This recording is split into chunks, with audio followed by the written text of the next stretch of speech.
প্রতি বছর আরাফাতের ময়দানে হাজির হন বিশ্বের নানা প্রান্তের মানুষ। হজের আনুষ্ঠানিকতা শেষে সেখানে দেওয়া হয় পশু কোরবানি। ২০ লাখেরও বেশি মানুষ হজ পালন শেষে কোরবানি দিয়ে থাকেন। লাখ লাখ পশুর বিপুল পরিমাণ মাংস নিজেরা আর কতটাই বা ভোগ করেন। বিদেশে দেবার মতো আত্মীয় স্বজনও নেই, দুস্থ মিসকিনও নেই বললেই চলে। তাহলে এই বিপুল পরিমাণ মাংস কি হয় সেখানে? একটা সময় ছিল হাজিদের অনেকেই কোরবানির মাংসগুলো শুকিয়ে সংরক্ষণ করতেন, কেউ আবার নিরুপায় হয়ে রাস্তায় ফেলে দিতেন। অনেকে প্রক্রিয়াজাতকরণের বিড়ম্বনায় মাংস মাটিতেই পুঁতে ফেলতেন, যা শুধু অপচয় না, পরিবেশেরও ক্ষতি করত। ১৯৮৩ সালে প্রথম মক্কা মিনা ও আশেপাশের এলাকার পরিবেশ রক্ষার্থে কোরবানির মাংস কাজে লাগানোর উদ্যোগ নেওয়া হয়। যে উদ্যোগে শুধু পরিবেশই রক্ষা হয়নি, মুসলিম বিশ্বের ২৭ দেশের ৩ কোটিরও বেশি মানুষের খাবারের সংস্থান করা গেছে। ইসলামিক ডেভেলপমেন্ট ব্যাংক বা আইডিবি প্রকল্পটি বাস্তবায়নের দায়িত্ব পায়।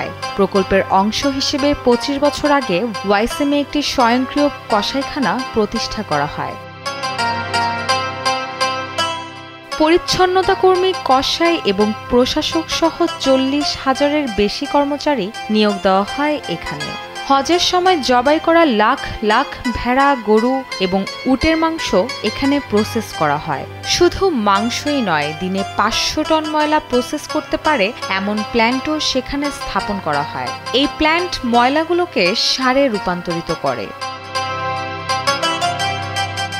কোরবানির মাংস নিয়ম মেনে বন্টন করা হয় এই প্রতিষ্ঠানের মাধ্যমে। পাশাপাশি মসজিদুল হারামের আশেপাশে দরিদ্রদের মধ্যে গোশত বিতরণ করা হয়। মুসলিম দেশগুলোতে সেই মাংস পাঠানো হয় মহরম মাসের প্রথম দিন। ২৫০টি দাতব্য সংস্থার মাধ্যমে সৌদি আরবের মধ্যেও মাংস বিতরণ করা হয়।